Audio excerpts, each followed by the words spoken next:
Hey everyone, it's Christina Macedo from Play.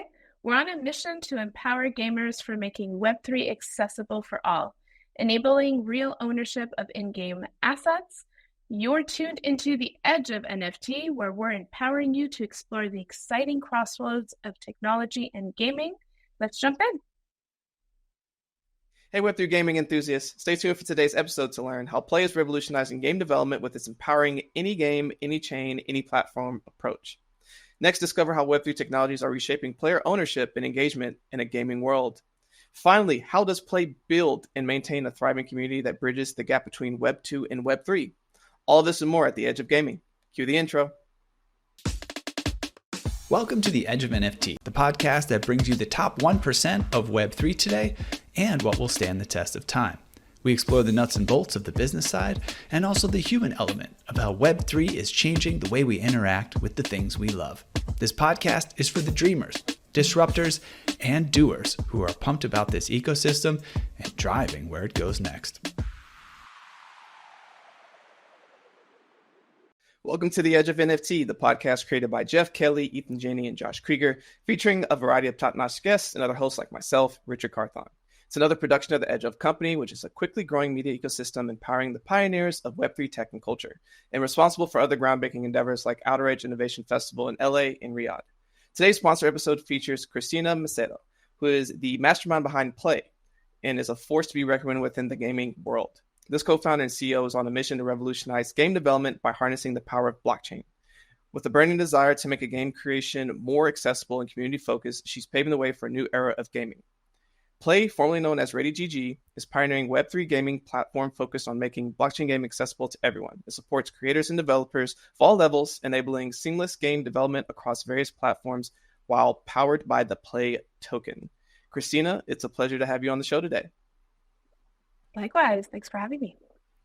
Of course. So, we had ReadyGG participate back at Outer Edge Riyadh earlier this year, and loved having y'all as a great partner. And a lot has happened since, having you all the way out there. So, but before we kind of dive into the evolution of what's happened to ReadyGG and now Play, I first want to learn a little bit more about you. So, can you give us some background and what led you into co-founding Play? Yeah, definitely. So my background, interestingly enough, is actually in law. That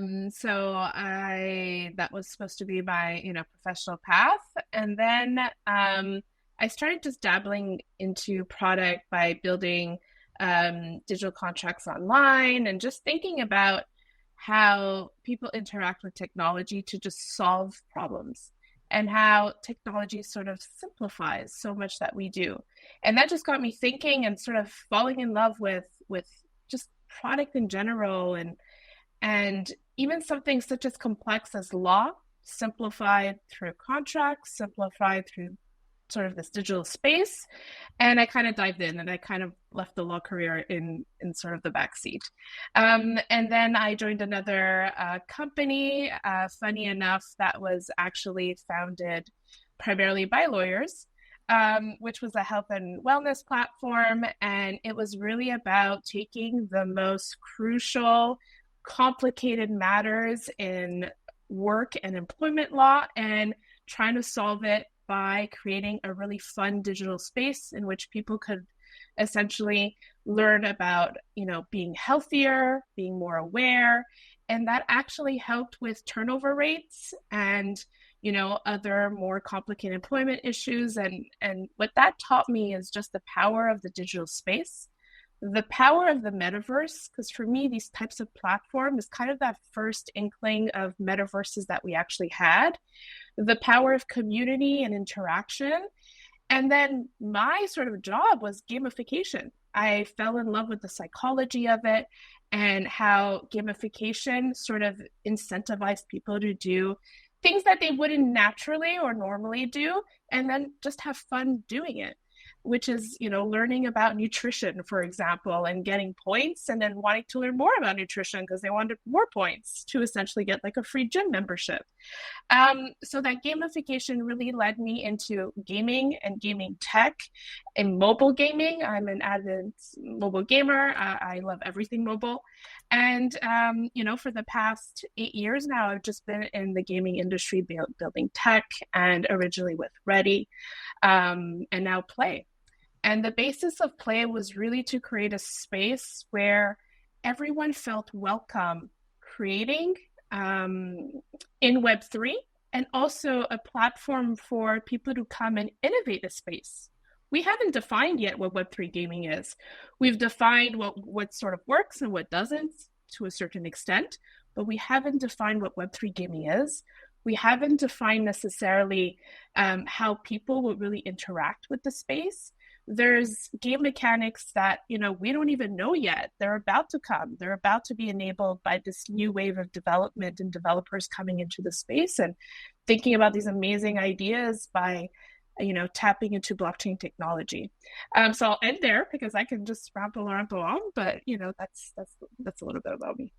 That's an amazing background, coming from the legal standpoint, and then getting your entrepreneurial hat on and immediately diving into a whole other side of health and wellness and creating ways of engagement and helping for retention, I think is really important, especially using that aspect for the world of Web3. A lot of companies are remote and not necessarily getting the face-to-face time that they historically get. So I'm sure there's a lot of benefits from what you learn that can be applied to remote culture that is Web3. But on top of that, one of the things I think is really cool is that you focus on is the gamification, because I agree with that as well.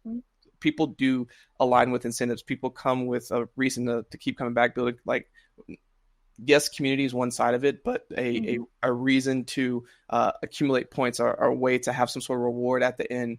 It definitely resonates with myself, and I know it resonates with a ton of other people as well. So now getting into the game itself. So you rebranded from ReadyGG over to Play. So first tell us a little bit about that rebrand, and then as you're creating Play to create a way for people to be able to come into Web3 and have easier ways to develop, what are some of those first use cases? Yeah. So the rebrand was really us getting to the fundamentals of why we play games, or it's because we want to play. We want to, essentially have fun. We want to be incentivized. Going to the root of it, we just want to play. And I think one of, the first wave of gaming, Web3 gaming specifically, wasn't necessarily harboring that thesis, right? Around that, why do people essentially want these digital experiences? They just want to have, they want to play and have fun. And what we also wanted to tell our developer community and our clients is that we're there to help them build gaming experiences. We're offering, this incredibly diverse tech stack to allow them to build these game experiences and innovate these game experiences for their players that want to play. So it was really about bringing it down, simplifying it, getting to the root of why people play games, and making sure that we're creating also a, platform and ecosystem primarily for developers, because the developers are the ones that need to build in the space first, and then the players, come and build and essentially play what they're building. Also to make it accessible for them. If there's too many, we often talk about barriers for players and making it seamless for players. We're taking it one step down. We want to make it simple and seamless for developers so that they have the space to innovate. We're going to be their tech partner. We're going to take care of everything in the back end. We're going to take care of everything, connected to what they need to build and bring on chain. We're going to make sure that they're never building in any walled gardens. And they're going to have the space to innovate and think of these amazing gaming opportunities that and experiences that they never really were able to create in sort of the Web2 landscape. I like it a lot. The barrier to entry is definitely one of the larger challenges that we have as people transition from Web2 to Web3, even putting some Web 2.5 tools in there to help bridge that gap. And it sounds like that Play is providing a lot of these tools, just like you said. So staying there, like, what are those elements, right? So how is Play leveraging Web3 technologies to expand game distribution, but also for the developers that are coming over, like, what are the benefits of using some more Web3 technologies versus just using the traditional traditional platforms that are out there. Yeah, definitely. So I think it's important to know like why we started building Play. So we started building Play because we tried to build a game experience on chain, the way we think or know games should be built, and we couldn't do it. We couldn't do it because we couldn't, for example, keep players 100% in the game experience, right? There was no wallets that really allowed the wallet integration or wallet application to stay in game. Every sort of Web3 component put a burden on the player, like paying for gas fees. That doesn't make sense, especially in mobile when we're in a culture of free to play. You can't expect people to play up front. So that was the basis of it. If we couldn't do it as technologists, and we weren't trying to build a game for distribution, we were trying to simply build a game as a case study, and we literally could not do it. So what we sort of decided to do as technologists is just like, again, create the space to allow for innovation to come in. When we sort of think about creating these experiences and what we offer, we actually decided to really look at Web2 first.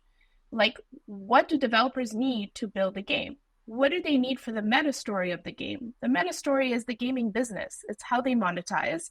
It's how they give the players access to their information, the assets that they have. It's where the community lies in the game. It's how people interact with each other. That meta story is so incredibly important. It was sort of being forgotten in the first initial wave of Web3 games. So we took the best of the Web2 meta story and we brought it on chain. And then we developed all of the tooling developers need to create on-chain gaming as a smart contract, NFT management.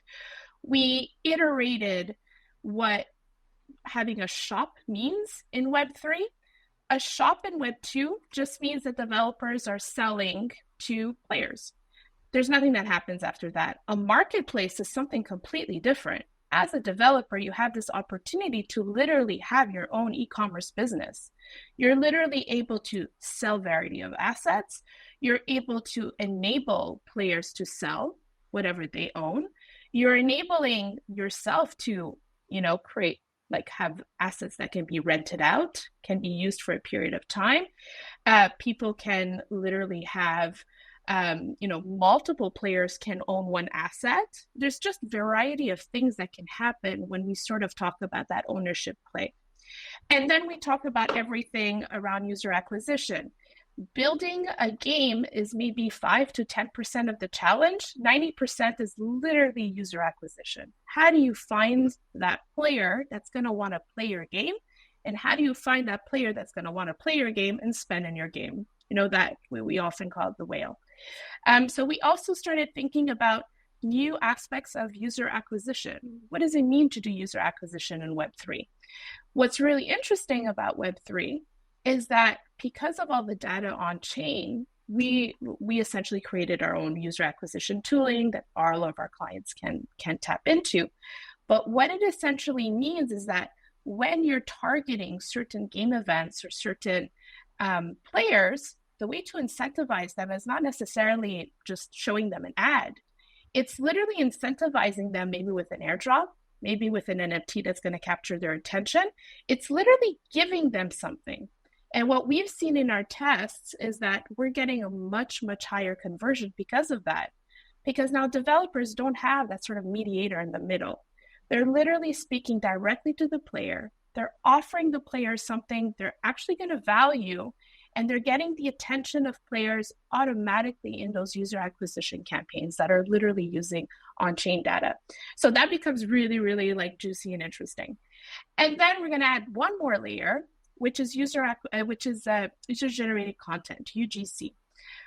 At Play, we think UGC will power a complete new sort of gaming genre and will power a completely new commercial incentive for players to play games. User-generated content, in the way that we see it and the way we explain it to developers, is that now when they look at their games, they can really understand that their games is a real estate that owns, that is living on a blockchain. Think of it as just, where are you capturing this space?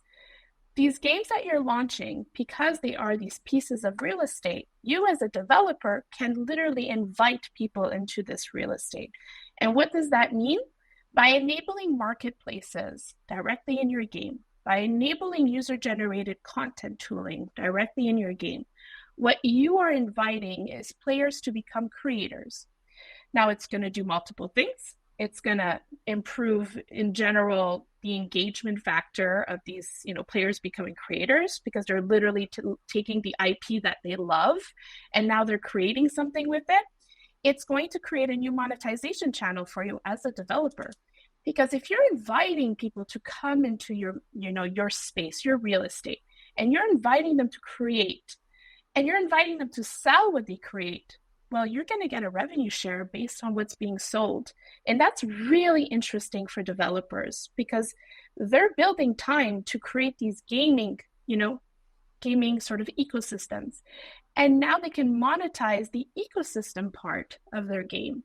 And then the third thing is, when we're going to look at that generation Alpha and Gen Z, one of the main things they really want in gaming experiences is collection and opportunity to create. They want content. They want a ton of content. A ton. As a developer, that burden of creating all of that content on your own can be super overwhelming. But now when you start to invite players to create in your space, that's a ton of new content there that players kind of want, because they get to kind of follow new friends and follow new people in this, ecosystem, and find the creators that they most have something in common with specifically. So there's just a ton that we're enabling. It's really about what we like to say, this opportunity of ownership gaming, and just heightened community in gaming that we've never really seen before. Yeah. So many ways that you're empowering the community that comes onto your platform. I mean, one of the things that Play really emphasizes in the importance of empowering creators, and you just listed all those tools that you're doing to do that. And for a lot of people that come and build games, a lot of them are very wrapped up in just creating a really good game without thinking about the rest of the business aspect of it, right? So they're looking at, let's call it 30% to 50% of their entire pie without really even thinking about the back half of all right, cool, you created this cool thing. Now, how do you get in front of people? How do you get them to retain? How do you get them to create content? How do you get all the other aspects of it? And you're bringing it all in-house into this one place as a pool of resources that people can tap into, which is very empowering and really awesome. But one of the things that you do that is very ambitious is the idea of any game, any chain, any platform. Oh, yeah. So can you explain a little bit more about how Play achieves this interoperability and the challenges that you're facing making that a reality? Exactly. Well, the key there is interoperability. And interoperability is not necessarily, using one NFT from one game into another game. It's not what we necessarily mean interoperability. Is that possible? Yes, but there's a way more powerful angle than just that application of it. So when we say any game, any chain, any platform, it literally is the case. Our clients are building AAA games all the way down to hyper casual games, mobile to PC games, and everything in between. Some are building console games. We'll see what happens with that. But It really is the freedom of developing. And this is why we took, over 2 years to essentially build our tech, because we didn't want to create any situation of limitations for developers, because this is really, we're at the forefront of innovation right now. So we wanted to create literally the blankest slate possible to allow people to come in and really build whatever they're dreaming. And then any platform. I think one of the most fundamental things that we are not necessarily talking about so much in Web3 is that power of blockchain, power of payments, crypto payments, on rail, off rails, and everything in between. That sort of more financial aspect of it that is really verified, way more secure than a ton of things in Web2, that is allowing new distribution channels for developers. We're seeing sort of the beginning of it in Telegram, where we're seeing all of these games sort of popping up. Telegram is and should be a distribution channel. Why? Because there is nearly 1 billion people on that one app. You want to be able to distribute gaming material wherever the people are. We've obviously built technology to bring games directly in Telegram. We have a different angle to it for sure. I think we definitely don't want to create games that are made for Telegram. We want to create a space where any game is coming into Telegram. So any mobile game that you'll find on Apple and Google, we are bringing directly in Telegram with leveling and challenges and leaderboards and marketplaces directly in the game. We really want people to understand that different platforms can truly be different distribution channels. And it doesn't, especially on mobile, doesn't have to solely rely on Apple or Google stores. We're experimenting with WhatsApp, and we're looking at Line, for example, and other distribution channels so that developers can really distribute their gaming projects to anyone on various different platforms. So I feel like this is definitely going to become more and more of a trending topic. I think it's sort of been more in the background, but as we start really thinking about it, as developers are really innovating the space and are very conscious about the additional costs around, for example, launching a game on Apple and Google and that 30%, stake, and being able to take that 30% and put it towards something else directly related to their games, we're seeing a lot of developers be very, very, very interested in sort of the possibility to tap into a variety of different distribution channels outside of that. Which is really awesome. And given that flexibility and ability to go from various platforms, various ecosystems, and having it all work seamlessly. Like you say, you're not necessarily making it native, but you are making it in a way that it works on all these different case studies. And also going back to the original thesis of like, well, how do we make sure we go get audience? You got to go where people are. And like you said, Telegram's almost at 1 billion audience, which is insane. Yeah, WhatsApp is like 2.7 billion. That's where you want to launch your games. Especially when you think about, where do most people play games? It's mobile. And so meeting people where they are, creating functionality and a platform that allows for that, but then also can get things native, like for your people that are building consoles, et cetera. Like the fact that that's all interoperable is a very amazing concept and something that people, even in Web2 for a long time, our companies try to like guard off, right? Like you couldn't necessarily play your Facebook Farmville game and bring that to other places. People try to kind of fence you out, and it's great that you're coming up with a more open way that you can create something and have it go to multiple places. But one thing that you started to speak on that I want to dive deeper into is, of course, around the concept of ownership. So one of the things that is very useful for people in the world of Web3 that are already familiar with this is the ability to own assets in games and be able to do what you want from that economy standpoint. So what is Play's route to making this a reality, and how are players like truly owning their in-game assets, and how is that impacting player engagement? Yeah, we take it one step further. So it's, owning your assets, but also owning your data and your identity. More and more, and I really do feel that we are, at that point, our physical identity is just as important as our digital identity. And this is why people spend so much time in certain games, is because they get to build that out. They get to sort of expand on what their digital identity is. Like, who are they in this digital space? And when we say you own your data, it's because so many platforms in Web2 kind of took that away from you. And that is part of your digital identity. And I think what we are seeing in Web3 is nobody needs to take your digital identity away from you. You have to learn how to monetize it, actually. And by doing that, it's actually being very open to user acquisition, right? And Web2 is like, with all the IDFA stuff, it's like, block my data. I don't want to share it with anybody. I don't want developers to know who I am. And we're kind of flipping things around. We're saying ownership gaming means you get to build that digital identity and you get to monetize it. And in return, developers can have access to that data and incentivize you directly. When I was talking about user acquisition and having airdrops of assets that you probably want, because to your point, if you played Farmville and, your data is saying that you love Farmville and you have every single, type of vegetable and whatnot, and I'm building a Farmville game and I'm going to give you a golden carrot, most likely you're going to be kind of happy that you have that new golden carrot, and you're going to come and play my version of the game. So I'm happy, you're happy, and we're all kind of engaging in this wonderful gaming experience. So it's about changing the narrative a little bit, about creating these walls and just creating situations in which both parties, the developer and the player, and we can also add that the creator in the middle, but player and developer are sort of incentivized together.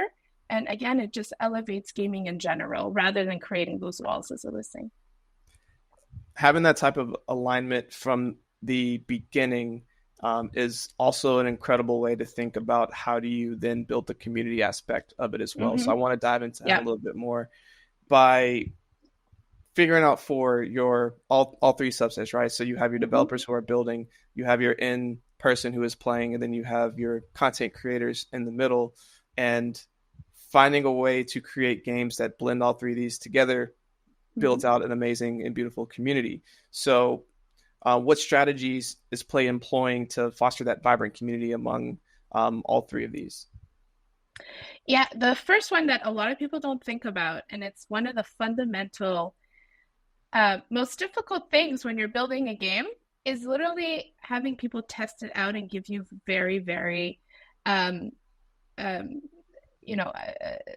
truthful feedback.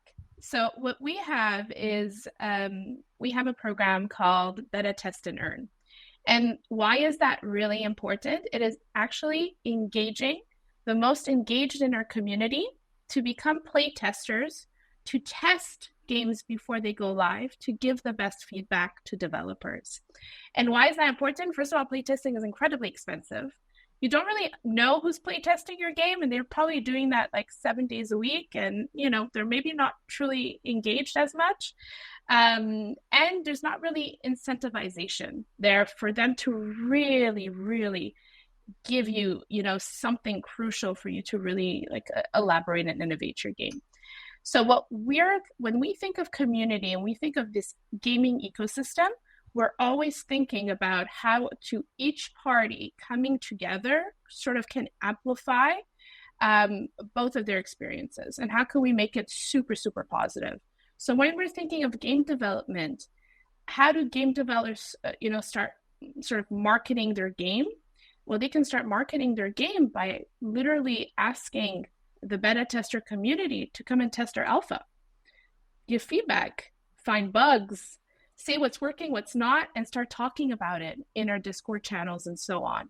We're taking a lot of time to really develop this concept of early access, not only for people to have the opportunity to own digital assets before the game is launched, and support the games through various different investment channels that we have. For example, when we think of the play token and the players owning the play token, we really wanted to find a way how players can invest in games directly to help developers develop those games. And we've come up with concepts of delegation where you own that play token, but you can essentially delegate it to a developer building a game. That developer can get the yield being generated. And then, when the support is done, well, you can take back that play token and you can support somebody else in the ecosystem building a game. And that's a really interesting way of supporting, especially an indie dev community. So we're thinking of various ways of how both sides, the developer building the game experience and the player looking for games to play and playing those games and spending in those games, can really sort of benefit from the relationship that we're sort of creating in the ecosystem. That's awesome. It is an end-to-end type of relationship being built, because this is one of the first I've heard where, obviously beta testing getting these highly motivated people that want to go and trial these games early, and then basically become your fans that then tell the rest of the world or some of their friends hey, you need to go play this really awesome game. But then they're also like, oh, by the way, you're saying I have this token and I can help this come off the ground, and if it does well, then I can also reap some of the rewards of being an early adopter and saying this thing succeeds. So you're truly making it an economy of sorts for incentivizing community members to participate. And that obviously for your earlier developers, that's immense. It's super valuable, and it's very important. So it's a really cool way of building up that community and getting that going. Yeah. And, as you kind of look out to where the world of Web3 gaming is going, we're looking out to the future, let's call it 2025 and on. Where do you think things are headed, and how do you think Web3 gaming is going to continue to evolve? Yeah. So my BD team would definitely have an opinion. We've never been so busy and had so many calls and emails than ever before from Web2 developers. I think the reality is a lot of Web2 developers really look at Web2 and Web3 innovation of technology. It's not, so deep in specifically crypto and, that really rough edge that, Web3 sort of developed in sort of the early age. Developers are really looking at Web3 as this new technology, blockchain, verified transactions, and everything else in between, ownership. How does that really improve my ability to build game experiences that I'm dreaming of?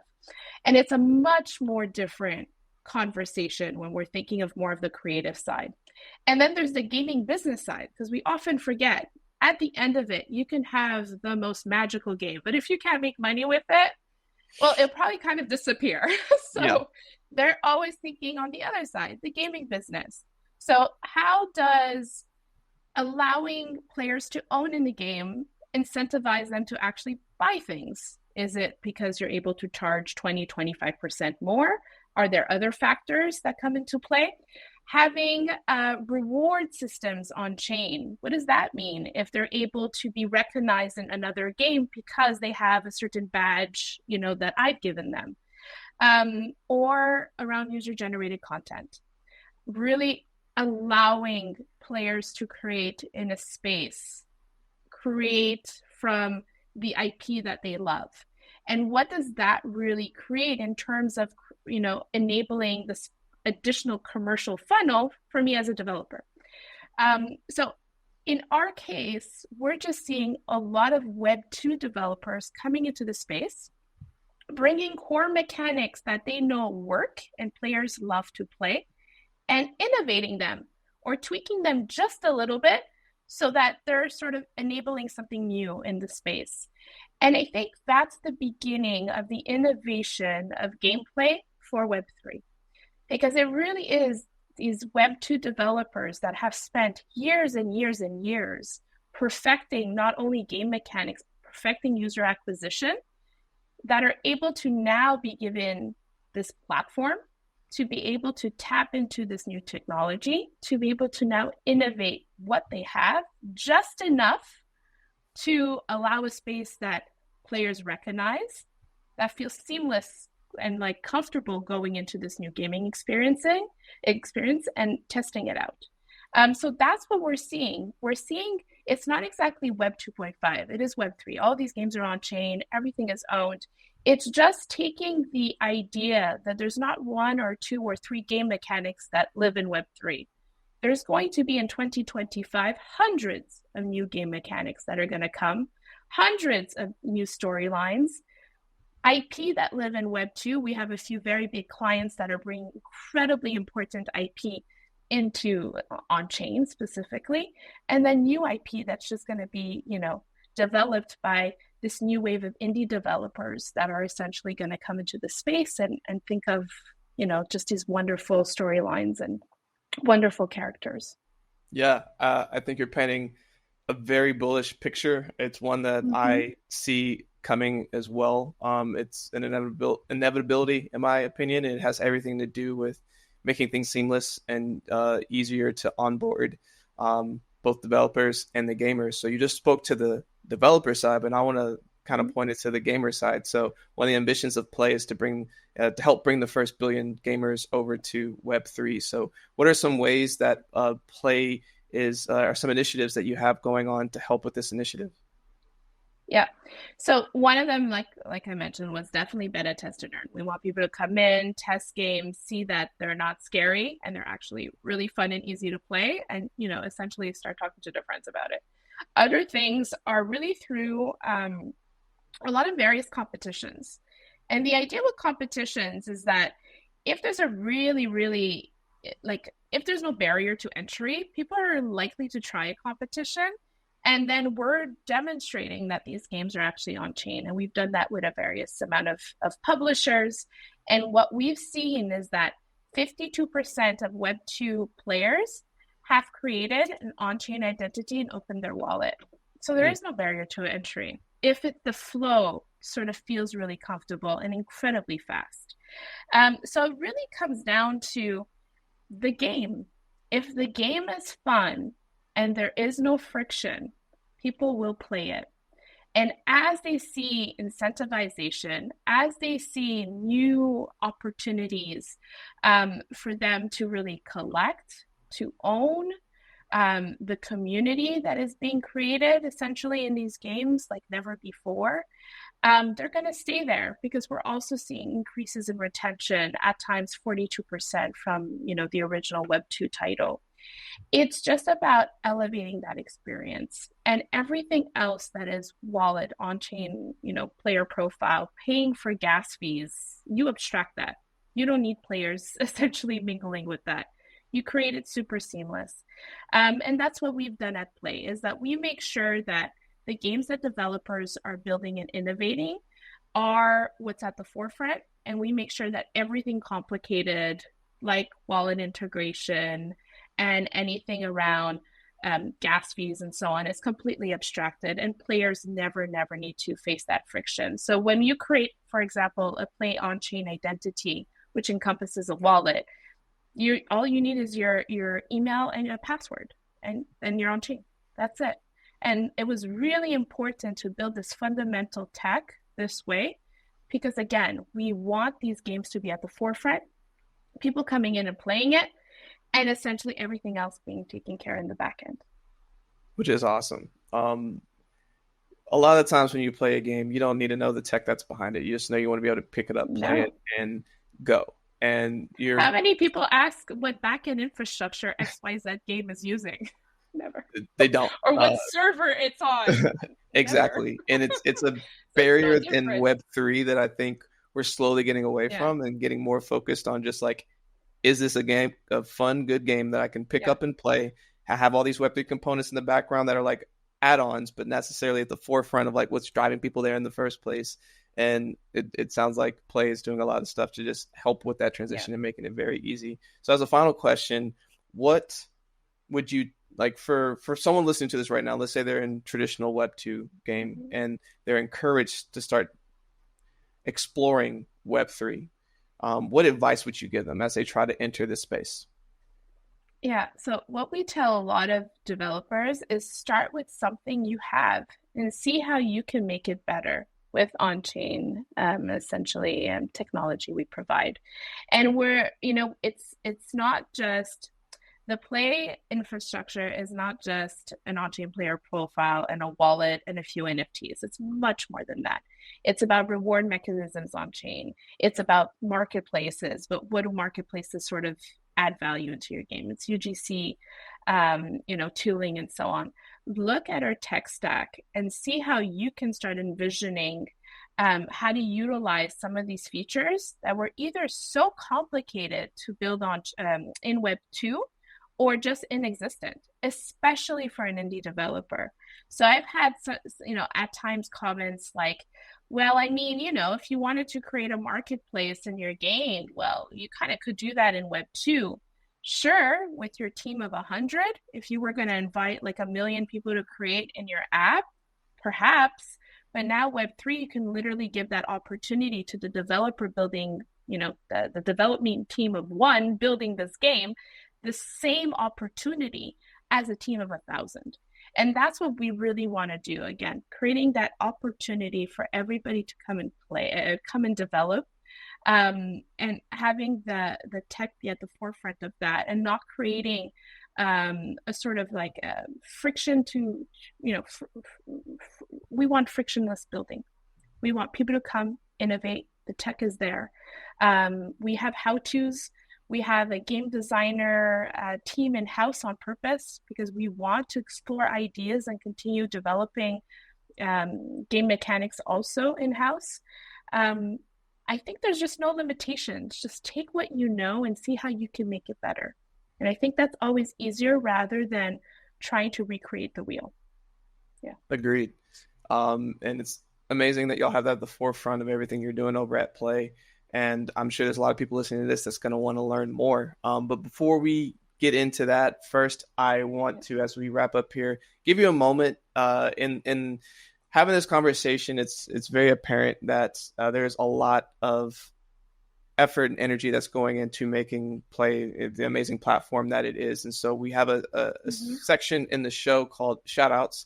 So this is your moment to shout out anyone, everyone that you want to, that, you know, isn't necessarily at the front of the camera and getting to all the amazingness of seeing, you know, what you guys are building, but are really in the weeds of just like getting it done. So just wanted to give you a moment to give any shout outs that you might have. Yeah.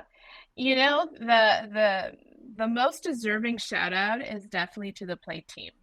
So as we all know, the last couple of years especially have been incredibly difficult in the Web3 space, right? We kind of came out of this bear market and then this bear market again, and there's still some bear sentiment, and you know, it's just it's been a very difficult, you know, 2 years. And the team at Play, first of all, there's been no turnover. People have been heads down building and still extremely passionate about what we're enabling. So our CTO, Martin Cormier, which honestly is a genius, and more people are going to start, you know, hearing about him because I'm forcing him to like talk about his genius.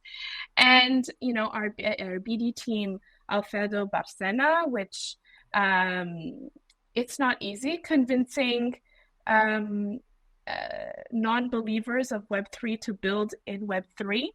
Now, there's been non-believers that we chatted, you know, to in 2022 and 2023, and now, you know, they're building with us because they really understand of the opportunity. So it's just continuously at you know, chatting and talking and answering questions and just being very open. We take the responsibility of educating about Web3 and educating about the potential that Web3 can generate for developers really seriously. And we'll continue talking to you like for years and years and years until, you know, we convince you. And, you know, just the team in general, the engineering team and the community team. And there's no other greater shout out that I would give. And obviously all of our advisors and our VCs that have really believed in us. We had a very, very, very big vision. And, you know, 3 years later, it's come here. It's, you know, we're building and our clients are building with us. And we have, I think it's 47 studios building with us. And most of them are Web 2. And some are bigger names. We can't talk about them yet, but, you know, these are names that are influential in the gaming industry that are saying, yep, Web3 is here and we're going to start experimenting. And yeah, that's exciting. That is exciting. And thank you for all those shout outs. I'm sure everyone who just got shout out will be very grateful. And I also think it's just a testament that like through these bear markets and doing all these buildings that you have been able to retain your team and that you've been able to grow the way you have, and the persistence and consistency that you need in this space to really make waves. It's a longer game, but I think it ultimately pays off, and it sounds like it's paying off for you over at Play. So for everyone who's listening to this, they're excited. They're like, dude, I'm ready to jump in. Like, how can they learn more about Play? How can they connect with you and start to participate? Yeah, I mean, the best place to start is at myplay.network. You'll find all the information there. You'll actually find games you can play. And yes, if you're going to download it on the Apple or Google Play Store, it's a Web3 game on the Apple and Google Play Store. So you can kind of discover and kind of be amazed at the type of games that are on chain and in the wild, and learn more about our technology. You'll have access to our Git book. You'll have access to our game design documentation. Like, we're just gonna give you ideas of where to start and how to start, essentially developing, and our community to join our X channel and just keep up with essentially the latest game releases. That's probably the place to start. Awesome. Well, all amazing places to start. Christina, it's been great chatting with you today. And of course, for everyone listening, we've reached the outer limit at the Edge of NFT for today. Thanks for exploring with us. We've got space for more adventures on this starship. So invite your friends, recruit some cool strangers, as we'll make this journey also much better. How? If you're listening, go to Spotify, iTunes right now, rate us and say something awesome. Or if you're watching this on YouTube, join over 130,000 other followers by hitting the subscribe button and passing this episode on to a friend or two. You can also catch us on Myco, that's myco.io, where you can watch and earn for your time and attention. Lastly, be sure to tune in next time for more great Web3 content. Thanks again for sharing this time with us today. The views and opinions expressed on Edge of NFT reflect solely those views and opinions of the show hosts and its guests. Please make sure to do your own research. Our show is not financial advice. You understand that you are using any and all information available on or through this podcast at your own risk. Whenever making financial decisions, we recommend doing your own research and talking to your accountant for financial advice. From time to time, we may feature sponsored content on the show for which we receive value, and we may share links for which we receive a commission if you make a purchase through one of those links. Refer to our website, www.edgeofnft.com, for our full disclaimer, terms and conditions, and privacy policy.